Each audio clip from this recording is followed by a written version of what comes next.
그 복음 시리즈 네 번째 시간, 복음이란 소주제로 세 번째 시간인데요. 우리 함께 먼저 하나님의 말씀 보겠습니다. 여호수아 1장 5절에서 9절까지입니다. 우리 스크린을 보시고 같이 읽도록 하겠습니다. 내 평생에 너를 능히 대적할 자가 없으리니 내가 모세와 함께 있었던 것 같이 너와 함께 있을 것임이니라. 내가 너를 떠나지 아니하며 버리지 아니하리니 강하고 담대하라. 너는 내가 그들의 조상에게 맹세하여 그들에게 주리라 한 땅을 이 백성에게 차지하게 하리라. 오직 강하고 극히 담대하여 나의 종 모세가 내게 명령한 그 율법을 다 지켜 행하고 우로나 좌로나 치우치지 말라. 그리하면 어디로 가든지 형통하리니 이 율법책을 내 입에서 떠나지 말게 하며 주야로 그것을 묵상하여 그 안에 기록된 대로 다 지켜 행하라. 그리하면 내 길이 평탄하게 될 것이며 내가 형통하리라. 내가 내게 명령한 것이 아니냐. 강하고 담대하라. 두려워하지 말며 놀라지 말라. 내가 어디로 가든지 내 하나님 여호와가 너와 함께 하느니라 하시니라.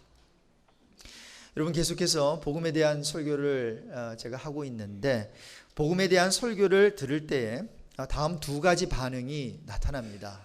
첫 번째 반응은 뭔가 하면 회개가 일어납니다. 베드로가 이제 그 마가의 다락방 120명이 모여 있을 때 성령이 임했잖아요. 그러면서 이제 베드로가 일어나서 설교를 했어요. 복음을 전했어요. 그랬더니 사도행전 2장 37절에 보면 사람들이 마음에 찔림을 당해가지고, 컨빅션이죠, 영어로 하면.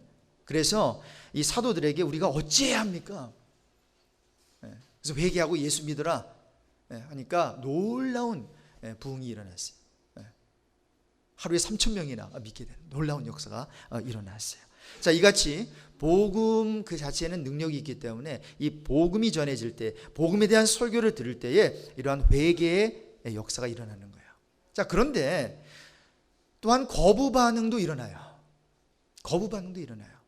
이런 똑같은 설교였어요. 물론 스데반 집사님이 이번에는 설교를 했어요. 그랬더니 그 똑같은 복음이거든요. 예수 그리스도에 대한, 십자가에 대한 그런 구원에 대한 말씀을 전했는데요. 사도행전 7장 54절에 보니까 그 스데반 집사님의 말을 들은 사람들은 마음에 찔렸어요. 그 표현이 똑같이 마음에 찔려라는 표현이 나옵니다. 자, 그런데 반응이 달라요.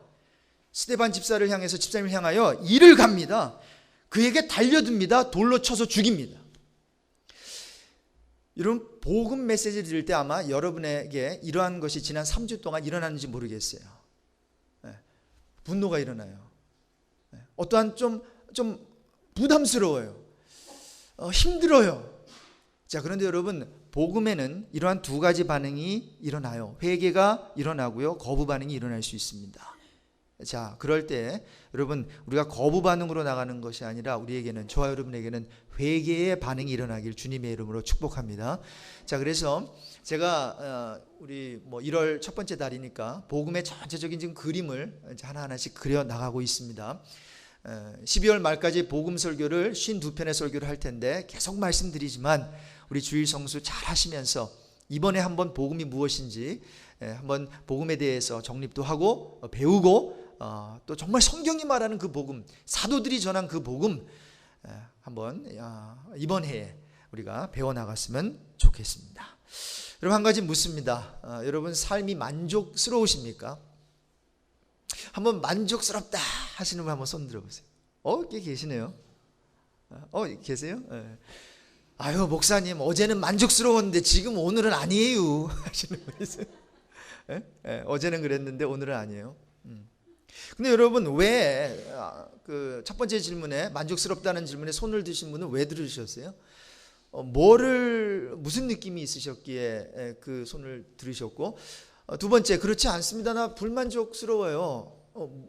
무슨 생각이 있으셨기에, 무슨 일이 있으셨기에 손을 드셨나요? 여러분, 저와 여러분을 만족하지 못하게 하는 것 세 가지가 있습니다. 절대로 이것들은 만족을 주지 못해요. 세 가지가 있어요. 첫 번째는 영원하지 않은 것은 저와 여러분을 만족시켜 줄 수가 없어요. 두 번째, 변하는 것 있죠. 오늘은 이렇게 좋았는데 내일 변하게 되는 거 있죠. 그게 무엇이든지 간에 그것은 만족을 주지 못해요. 뭐 밥이 그렇죠. 그렇죠? 밥 오늘 참 좋죠. 근데 그대로 놔두면 변하죠. 그러니까 이런 변하는 것들은 그 순간에는 나에게 뭐 만족을 줄지 몰라도 그대로 놔두면 변질되기 때문에 변하는 것은 영원히 만족을 주지 못합니다. 또한 지나가 버리는 것으로 진짜 만족을 얻을 수 없어요. 자, 그래서 내 삶이 참 불만족스럽다.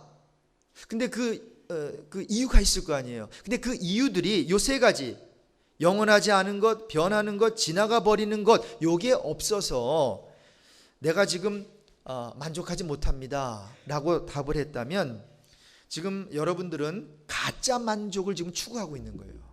가짜 만족. 자, 그렇다면 무엇이 계속 지속되는 만족을 주는가? 굉장히 중요하겠죠. 무엇이 우리 안에 지속되는 만족을 주고 더 나아가서 우리 내면의 갈증을 온전히 채워줄 수 있는가? 한번 여기에 대해서 오늘 생각해 보고자 합니다. 지금도 그런데요, 이스라엘에 가면 위대한 지도자 이렇게 몇몇 꼽는데 그 중에서 반드시 이분이 들어갑니다. 바로 모세예요. 다른 인물은 다윗이고요, 모세, 이스라엘의 정말 위대한 지도자였지요. 그런데 모세가 죽고 나서 그의 뒤를 누가 잇게 됩니까? 여호수아가 잇게 됩니다. 그는 백성을 이끌고 가나안 땅에 들어가는 막중한 과업을 떠안게 되는데 얼마나 두려웠을까요? 굉장한 부담감에 휩싸였을 것입니다. 여러분, 앞에 리더가 잘 못한 경우에는 그 다음에 오는 리더는 부담감이 그렇게 크지 않아요. 자, 그런데 여호수아가 이제 리더가 되는데 그 전 리더인 이 모세는 굉장한 리더거든요. 그래서 모세 같은 위대한 지도자 뒤에 이 세움을 받는 이 여호수아는 정말 부담되는 게 한두 가지가 아닐 것이었어요. 자, 이제 그렇다면 그 큰 일을 수행하기 위해 여호수아는 스스로 무엇이 필요했다고 생각했을까요? 또한 하나님께서는 여호수아가 이렇게 큰 일을 수행하기 위해서 하나님께서는 그에게 무엇이 필요하다고 생각하셨을까요? 여러분이 만약에 여호수아였다면, 이제 모세의 리더십을 이어서 이제 두 번째 리더로 세워졌다면, 내가 이제 이것을 좀 구비하고 나에게 이런 것이 필요하겠지. 그것이 무엇이었을까요? 리더십? 카리스마? 한마디 하면은 사람들이 막 쫓아오고 동기부여도 주고, 그냥 앞에 나와서 딱 서기만 해도 뭔가 사람들에게 뭐 기운을 주는 어떤 카리스마? 아니면 이제 가나안 땅, 약속의 땅에 들어가서 이방 민족과 협상을 해야 되니까 어떤 외교술이 필요했을까요? 힘? 체력? 물론 이런 거 다 필요했겠죠. 그런데 하나님은 이런 것들은 아예 입 밖에도 언급하지 않아요. 그 대신 다음의 것을 약속하세요. 오늘 본문 내용인데 이 약속을 하세요. 내가 모세와 함께 있었던 것 같이 너와 함께 하겠다. 요 한 약속밖에는 안 하세요. 그러면서 하시는 말씀이 뭔가 하면, 그러니까 놀라지 말아라, 두려워 말아라, 마음을 굳게 먹고 용기를 내라. 약속의 땅 가나안으로 이제 이 백성들을 이끌고 들어가라 라는 거죠. 그럼 모세가 어떻게 그렇게도 훌륭한 지도자가 될 수 있었을까요? 저는 지금 100여 명 되는 여러분들을 섬기는 것도 이게 쉽지 않더라고요. 100가지의 마음이 있으니까. 그런데 장정만 60만, 그리고 아이들과 그 여인들 합하면 적어도 150만, 많게는 300만. 그것도 하루 이틀이 아니라 뭐 빌딩이 있는 것도 아니고 우리처럼 교회가 있어가지고 이렇게 모이라 그러면 착착 모이는 그것도 아니고 광야에서 말이죠. 40년 동안. 이거 쉽지 않아요. 그래서 이 성경에 나오는 모세에 대한 어떤 책들이 많이 저술되어 있는 거예요.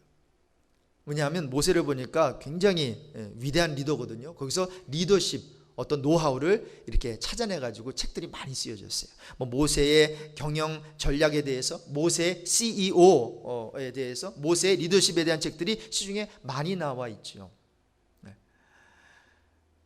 몇 가지를 보니까요, 참 말 잘 못하는 것도 리더십이라 그러네요. 여러분, 모세가 말 잘했어요, 못했어요?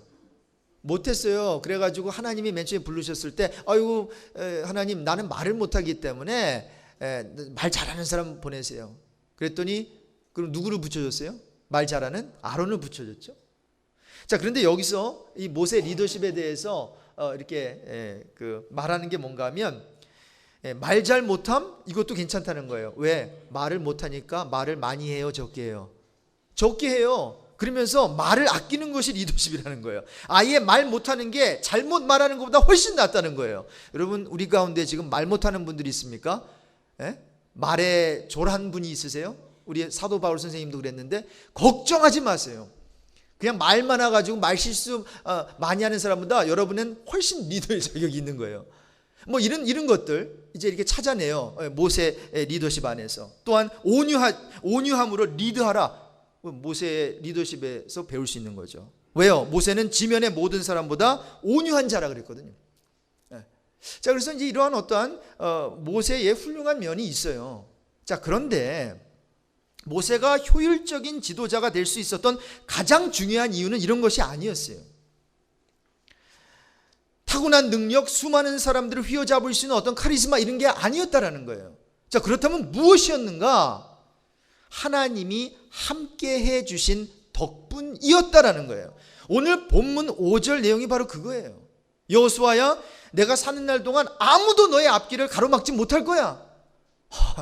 여러분, 이러한 한번 음성은 우리 들으면 얼마나 좋겠어요. 아무도 우리의 앞길을 가로막지 못할 것이래요.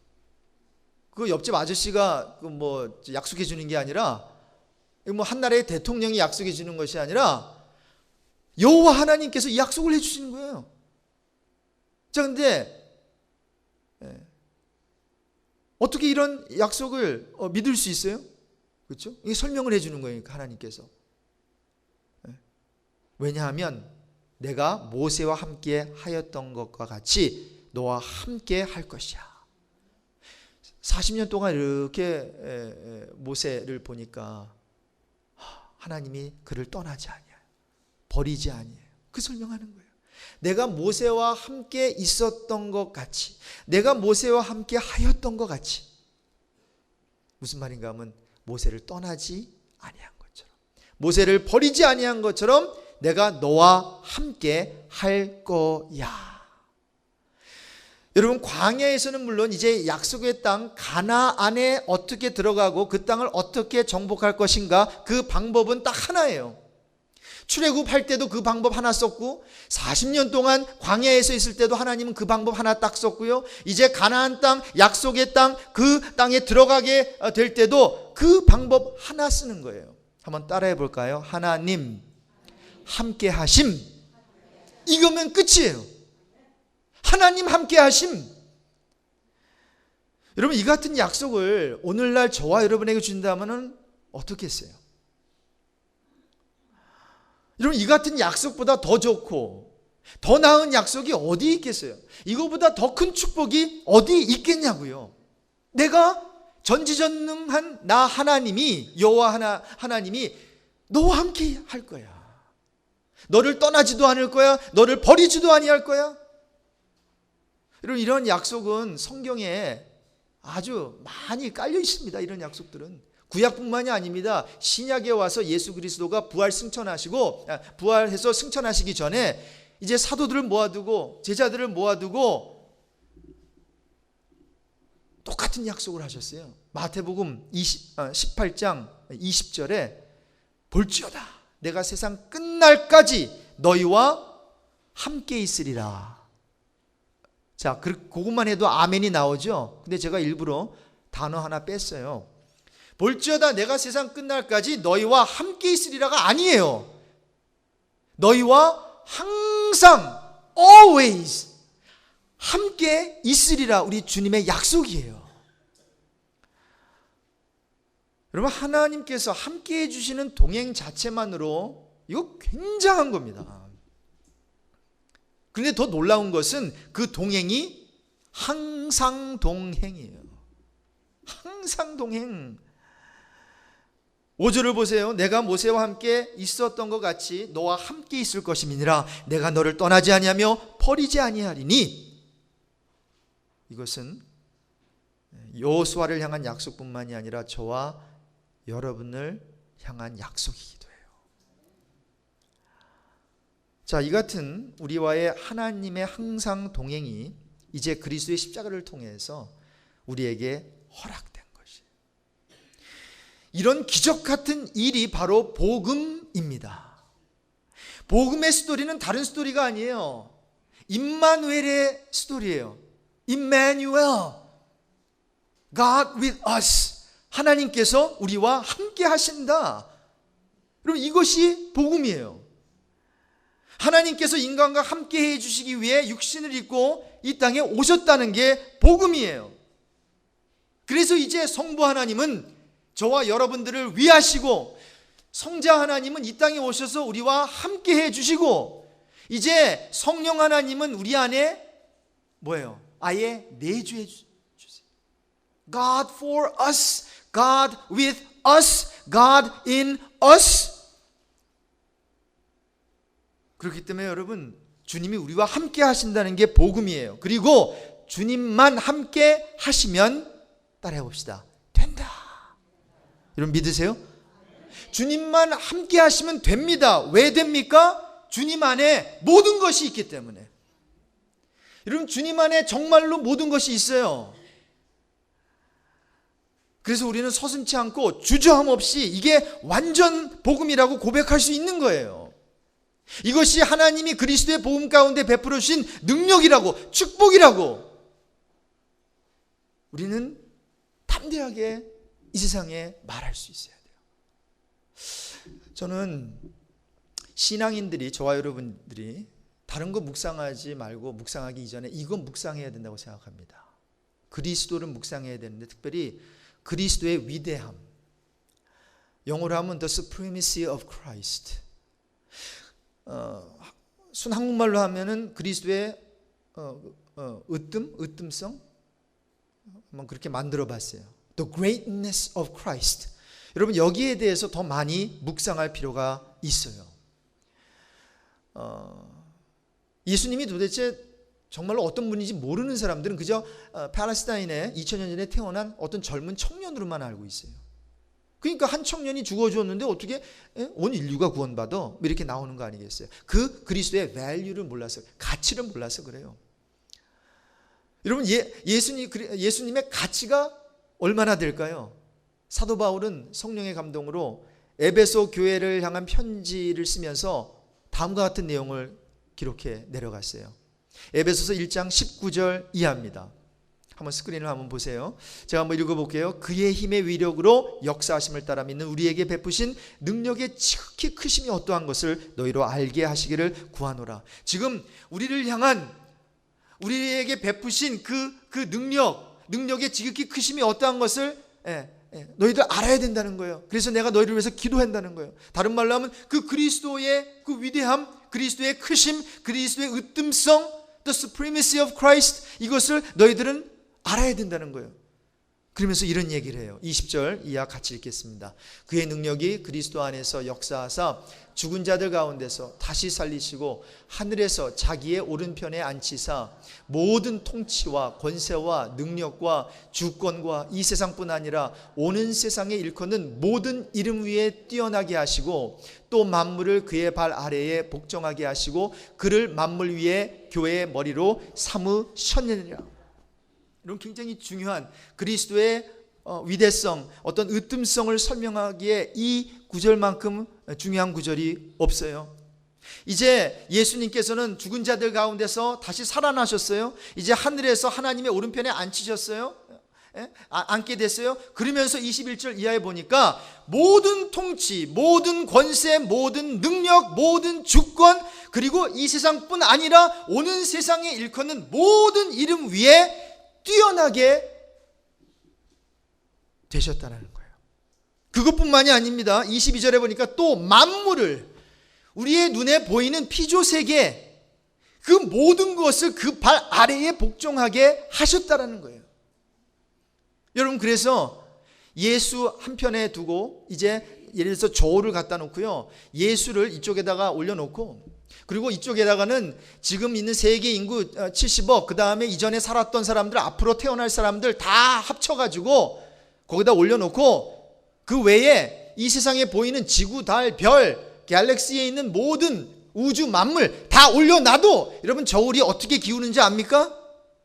그것 다 합치더라도 그걸 놓는 순간, 잘 보세요, 저울은 이렇게 돼버립니다. 조금 더 밸런스 조금 이렇게다가 이렇게 하는 게 아니라요, 예수 대 everything, 예수 vs Jesus vs all humanity plus universe plus 다 갖다 놔도 저울은 어떻게 된다고요? 이렇게 됩니다. 여러분, 그만큼 우리 예수 그리스도의 밸류, 가치는 우리가 상상할 수 없을 만큼 큰 거예요. 근데 그 예수님이 누구를 위해서 죽으셨다고요? 나, 벌레만도 못한 나, 하나님 싫다고 등 돌려댄 나, 아직 죄인 되었을 때에 하나님께서 예수 그리스도를 십자가에 달려 돌아가게 하심으로써 우리를 향한 하나님의 사랑을 확증시켜 주셨어요. 여러분, 이런 영광스러운 복음 어떻게 취급하고 계세요? 혹시 이 영광스러운 복음을 그저 있으나마나 한 정도로 생각하고 있지는 않습니까? 여러분, 전도해 보셨죠? 복음을 전하면 사람들이 잘 받습니까? 아니면은 좀 문전박대하고 거부합니까? 어때요? 이제 우리 전도 세미나 복음이 이끄는 삶 7주 여러분 공부하시면은 이제 전도도 어떻게 하는지 이제 알게 되고요. 그리고 3분 만에 또 5분 만에 또 이렇게 복음을 간략하게 설명하는 방법도 배우고요. 아주 유익한 게 굉장히 많을 거예요. 근데 여러분, 전도해 보신 분들 알겠지만 많은 사람들이 복음을 거부하죠. 근데 그 이유는 복음이 별거 아니라고 생각하기 때문이에요. 그러니까 복음을 몰라서 그러는 거예요. 예를 들어서 이제 길을 걸어가다가 돌멩이 하나가 떨어져 있다면 여러분, 그 돌멩이 주스는 사람 봤습니까? 아무도 안 주어요. 오히려 돌멩이 차고 가지. 근데 가는데 거기에 금덩어리 하나가 있단 말이에요. 세 사람이 가고 있었어요. 금덩어리를 세 사람, 하나는 한국 사람, 하나는 미국 사람, 하나는 유대인, 이렇게 뭐 그런 조크 많죠.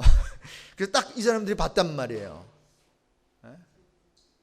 누가 그 금덩어리를 차지할까요? 한국 사람이죠.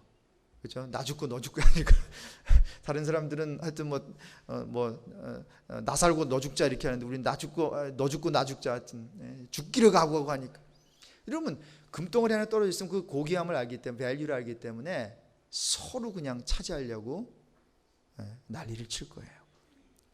자, 그런데 2000년 전 예수님이 오셨을 때 그 귀한 복음을 가지고 오신 예수님을 어떻게 취급한지 아세요?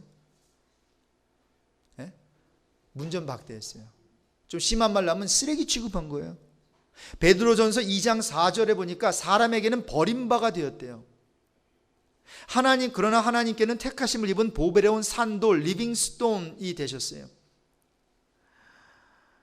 요한복음 1장 10절 이하에 보니까 사도 요한이 이런 설명을 하죠. 그가 세상에 계셨고 세상은 그로 말미암아 지은 바 되었는데 세상이 그를 알지 못했다고. 그리고 그가 자기 땅에 오고 자기 백성에게 왔는데도 자기 백성이 그를 영접하지 않았대. 그래서 버린 돌처럼 되어버렸다고 했어요. 쓸모없는 돌처럼 버려졌어요, 예수 그리스도가. 이 세상은 예수 그리스도에 대한 가치를 모릅니다. 바로 길바닥에 떨어진 흔한 돌멩이 하나 정도로 예수를 생각하고 예수 그리스도의 복음을 생각하고 있다라는 거예요. 성경에서 말씀하시는 죄인들을 향한 하나님의 경고, 하나님의 구원, 하나님의 은혜, 하나님의 사랑, 하나님의 심판, 지옥, 천국, 이 모든 것이 하찮은 것으로 여겨져요. 아무것도 아니에요, 그런 사람들에게는. 그리고 딱 한마디로 거절하죠. 난 그런 거 안 믿어. 마치 자기가 안 믿으면 있었던 지옥도 없어지고 자기가 안 믿으면 있었던 천국도 없어지고 자기가 안 믿으면 계시는 하나님도 퐁 사라지고. 여러분, 사람이 이렇게 교만하고 이렇게 악하다고요. 그러면서 복음을 그저 많은 종교적인 소리 중에 하나뿐이라고 여겨요. 근데 여러분, 그래요. 믿지 않는 사람들, 이 세상에서는 그렇다고 치고 저와 여러분은 어떠냐는 거예요. 복음을 나름대로 믿고 그래도 주일날 이렇게 와서 설교 들으면서 주일을 꼬박꼬박 지키는 저와 여러분들, 소위 교인들이라고 하는 우리들은 어떤가요? 혹시 복음을 믿는다고 하는 저와 여러분이 복음을 너무 시시하게 보고 있지는 않을까요? 혹시 복음을 그저 죄책감을 처리하는, 왜 죄책감이 있으니까, 그죠? 죄책감 처리하는 쓰레기 하치장처럼 그 정도로만 그냥 여기고 있지 않나요? 복음? 들으면 좋지. 그러나 안 들어도 it doesn't matter. 반응하고 있지 않아요? 복음을 혹시 싸구려 복음으로 취급하고 있지는 않은지 우리 자신을 돌아봐야 됩니다. 여러분, 복음은 절대로 그런 수준이 아니에요. 제가 말씀드렸죠. 복음은 누가 주신 거라고요? 하나님이 우리에게 주신 거예요. God given gospel이기 때문에 시시한 게 아니라니까요.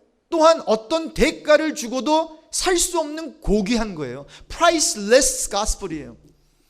이 세상에 온갖 돈을 다 이렇게 가지고 와도요, 이 복음 살 수 없어요. 어떤 대가를 주고도 살 수 없는 고귀한 것, 프라이슬레스한 것이 우리에게 주어진 복음이에요. 복음의 주인공은 예수 그리스도예요. 아니, 복음이 바로 예수가 바로 복음이에요. 굿뉴스. 그래서 여러분, 복음은 그저 선물 보따리 한두 개 정도로 우리가 생각하면 안 된다라는 거예요. 뭐 있어도 되고 없어도 되고 이게 아니에요. 예수님은 우리에게 복음을 주시고자 이 복음이 얼마나 중요했는지 It cost him everything. 이 복음을 주시기 위해서 자신의 전부를 바쳤다니까요. 여러분, 사람이 자기의 인생, 삶을 다 바쳐, 목숨을 바치는 거, 이게 사랑의 극치겠죠. 사랑의 표현의 어떤 극치겠죠. 예, 내가 살고 있는데 내가 죽으면서까지 내가 뭔가 대가를 치러준다. 이거 굉장한 거죠. 근데 우리 예수 그리스도의 그 죽으심은 죽기 이전에 다른 사건, 어마어마한 사건이 일어났는데 그건 뭔가 하나님이 인간이 되셨다는 거예요. 하나님, 완전히 다른 차원에 있는 한 공간에 제한받을 수 없는 그분이 한 공간에 이제 제한받으시면서 완전히 다른 종류의 하나님이 아니고 이제는 인간이 됐어요. 이것은 사람이 개미 되는 것보다 이건 비교가 안 되는 거예요. 눈에도 보이지 않는, 아까도 제가 일부 예배 끝나고 잠깐 제 오피스에 들어갔는데 아주 조그만 빨간 어떠한, 이게 눈도 안 보여요. 다리도 안 보이는데 뭐 굴러가요. 그게 뭐죠? 그게 아마 그거죠. 이렇게 이거 긁어먹는 뭐죠? 네? 털마이트 같은 거겠죠. 네, 털마이트. 안 보여요. 눈도 없어요. 근데 굴러가요 그냥. 여러분, 우리가 털마이트 된다고 생각해 보세요. 근데 그 정도가 아니라니까요.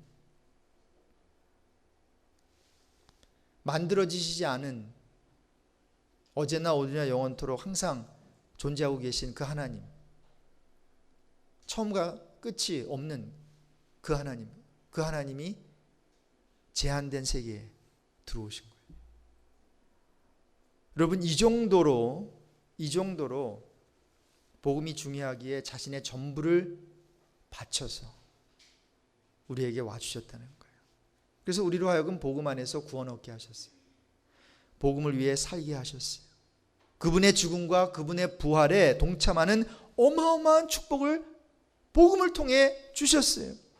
그것만이 아닙니다. 그분의 모든 것을 함께하고 누리는 놀라운 특권이 복음 안에 있고요. 예수 그리스도 이름으로, 예수의 이름으로 구하는 것마다 예수께서 시행해 주신다고 하는 그 약속까지 포함되어 있고요. 천국을 상속받았고요.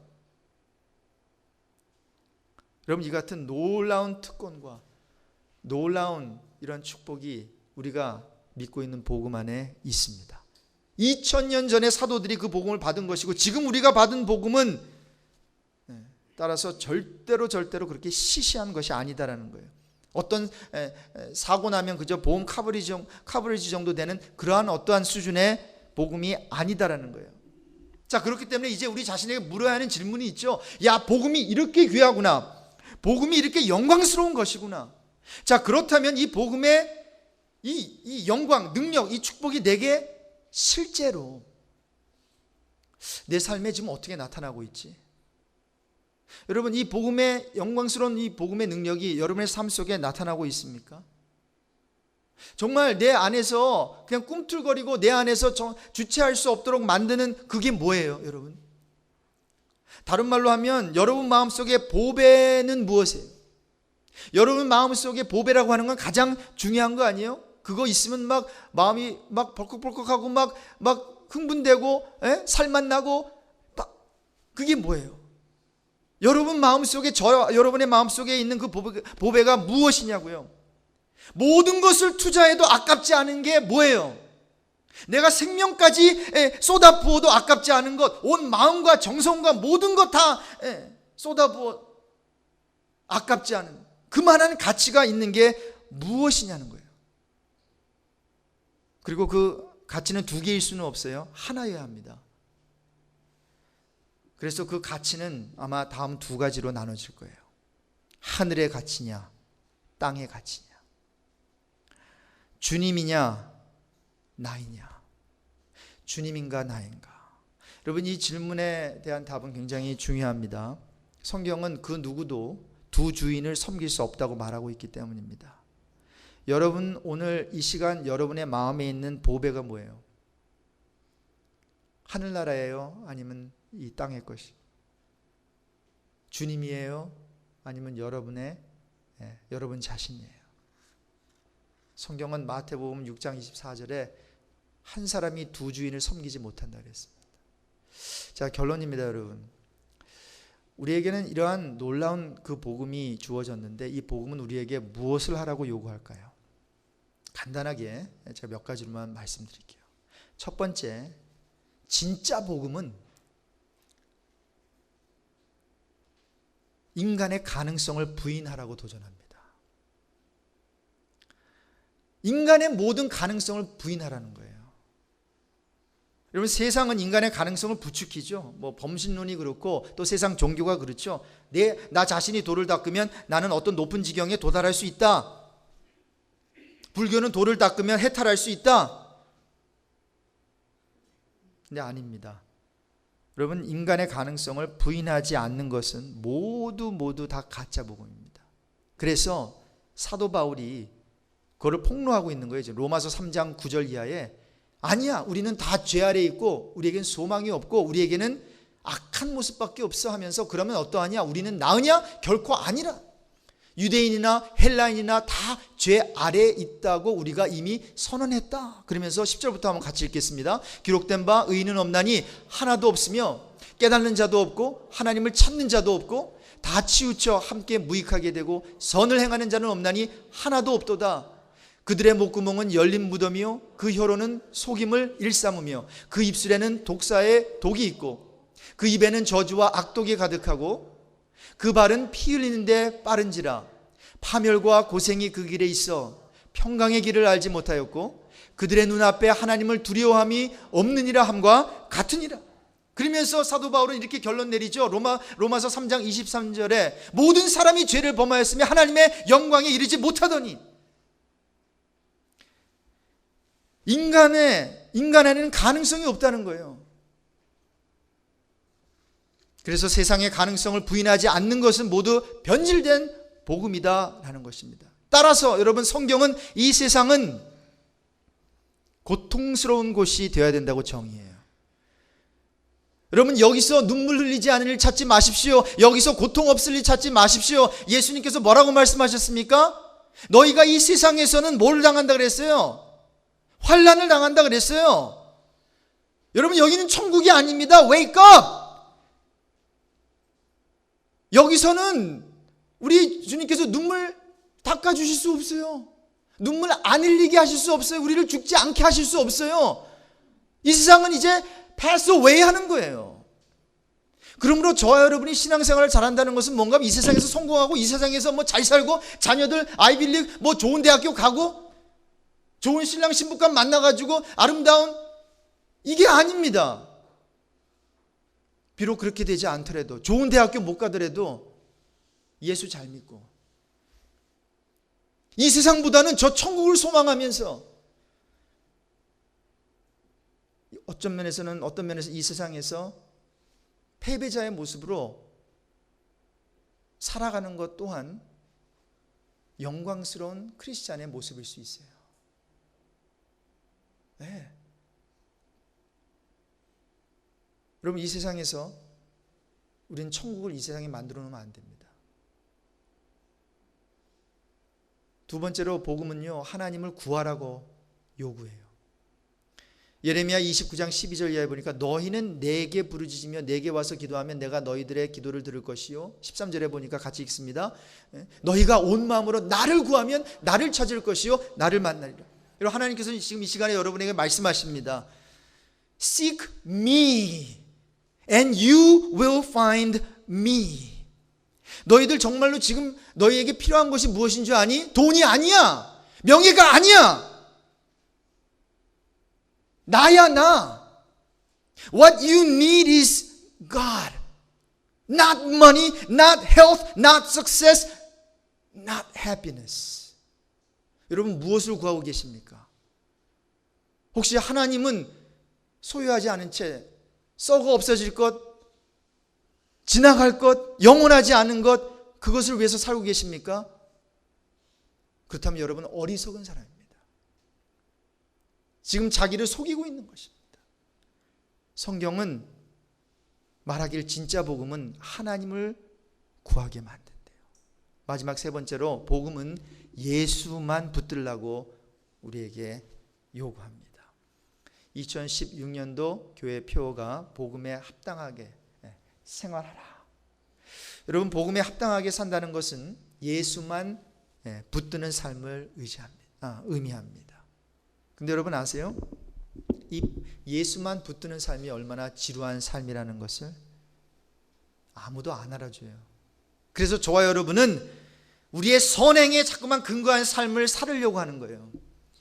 구제도 하고 뭔가 기도도 하고 뭐 금식도 하면서 사람들이 알아주기를 원해요. 그러면서 우리가 모든 큰 일을 하면 박수 쳐주죠. 그러면 의미를 느끼잖아요.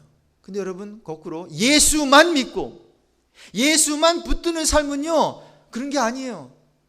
지루할 수 있어요. 아무도 알아주지 않을 수 있어요. 그런데 성경은 그게 신앙생활이라는 거예요. 포도나무인 예수의 이제 가지로서 우리는 붙어만 있으면 많은 열매를 맺는다고 했습니다. 내가 맺는 게 아니잖아요. 예수님, 포도나무이신 예수님께 붙어만 있으면 무슨 말입니까? 예수 잘 믿는 거예요. 예수만 붙드는 거예요. 여러분, 다른 거 하려고 생각하지 마십시오. 예수 잘 믿으십시오. 물론 예수 잘 믿는다는 그 뉘앙스가 여러 가지로 설명될 수 있지만 우리의 선행에 근거한 것은 절대로 아닙니다. 첫 번째도 예수의 십자가에 근거하는 것이고, 두 번째도 예수의 십자가에서 이루어 놓으신 그 일을 근거한 것이고, 세 번째도 예수님께서 이미 저와 여러분을 위해서 이루어 놓으신 그것을 근거로